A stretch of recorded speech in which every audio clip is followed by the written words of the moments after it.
आज की हमारी कहानी है गलत फैसले की कहानी।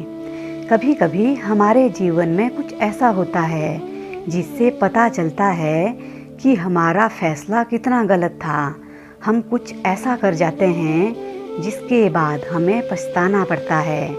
ये बात उस समय की थी जब एक किसान अपने छोटे बेटे को जरूरत से अधिक सब कुछ देता था, जबकि वो बड़े बेटे से ये उम्मीद करता था कि उसे कोई ज़रूरत महसूस नहीं होगी। यही कारण था कि उस किसान को समस्या का सामना करना पड़ा। एक दिन की बात है जब दोनों बेटों की शादी हो जाती है। शादी के कुछ दिन बाद छोटे बेटे ने ये कहना शुरू कर दिया था कि मुझे अपना हिस्सा चाहिए। ये सुनकर किसान को बहुत दुख होता है, क्योंकि उसे वो दिन भी याद आते हैं जब वो छोटे बेटे के लिए सब कुछ कर रहा था, मगर बड़े बेटे को उसने पूछा भी नहीं था कि उसे क्या चाहिए। शायद वो ज़रूरत महसूस नहीं कर रहा था कि बड़े बेटे को कुछ चाहिए, मगर यहीं पर किसान की गलती थी। उसे बराबर देखना चाहिए था।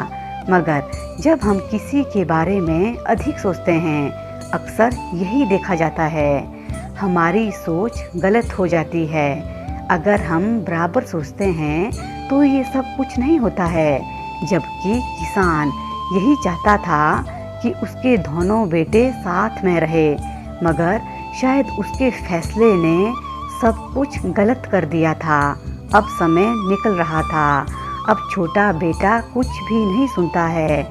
अब वो अलग होना चाहता है। इसलिए हमें सोचना चाहिए, क्योंकि अगर आप सोच समझकर आगे बढ़ते हैं तो जीवन अच्छा बन सकता है। क्योंकि एक बार समय चला जाता है, फिर कुछ भी हाथ नहीं लगता है। ये थी एक छोटी सी कहानी। हमें इस कहानी से एक बहुत बड़ी सीख मिलती है कि जीवन में हर फैसले सोच समझकर करने चाहिए। आपको ये कहानी कैसी लगी ज़रूर कमेंट बॉक्स में बताइएगा। अपना ध्यान रखिए, खुश रहिए, मस्त रहिए, हंसते रहिए और हंसाते रहिए।